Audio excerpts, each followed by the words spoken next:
কি বাবা, good morning বন্ধুরা। এই যে আমার জানটাকে এখন বিরাজ করবে না বাবা। এই যে বন্ধুরা, সকাল সকাল আলিফ রেডি। কোথায় যাচ্ছে বলুন তো? ঠিক ধরেছেন, আলিফ যাচ্ছে তার খালামণিদের বাসায়। তো এই জন্য আলিফ ঘুম থেকে উঠে ব্রাশ করে তাড়াহুড়া করে রেডি হয়ে এখন যাবে আলিফ তার নানি বাড়িতে। নানি বাড়ি থেকে আলিফ যাবে তার খালামণির বাসায়, কারণ সে তার মাহিম ভাইয়াকে খুব মিস করছে, ফারদিন ভাইয়াকেও মিস করছে, তো মাহিমকে একটু বেশিই মিস করছে। তো সেই জন্য ও রেডি। তো আজকে যাবে, কালকে চলে আসবে। এই যে ও রাস্তায় আছে, এখন গাড়ির জন্য অপেক্ষা করছি। আর এই যে এদিকে আলিফ তার শাকিল ভাইকে ডাকতে গিয়েছিল তার নানি বাড়ি দেখে আসে কিনা। তো শাকিল এখন যাবে না, তো এখন গাড়িতেই যাবে। এই যে আলিফের গাড়িতে উঠিয়ে দিয়েছি। তো আলিফ তার নানি বাড়ি নেমে যাবে। আর হ্যাঁ, আলিফ কিন্তু একাই যাচ্ছে, এটা অন্য একটা প্যাসেঞ্জার ছিল। তো আলিফ তার নানি বাড়ি নেমে যাবে। তো তার নানি আর নানার সঙ্গে সে তার খালামণিদের বাসায় যাবে। এই যে আমার মধু বসে আছে, আর আমার বাড়ি থেকে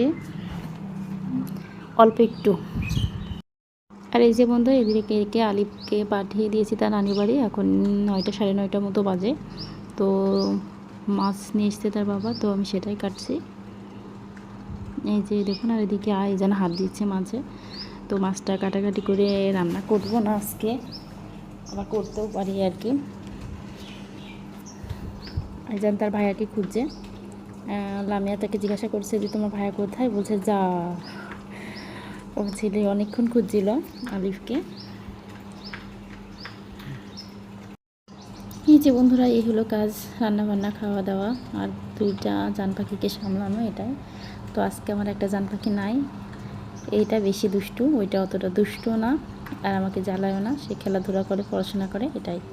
প্রাইভেটে যায় সে ঠিক মতো। এইটা ওই যে ওই দেখুন, এটা বেডশিট নিয়ে দিয়েছে, ওটা পারবে বলে কেমন বুঝতে। তো বন্ধুরা, এই থাকছে আজকে আমার ছোট্ট মেয়েগুলোকে। তো সবাই ভালো থাকবেন, সুস্থ থাকবেন।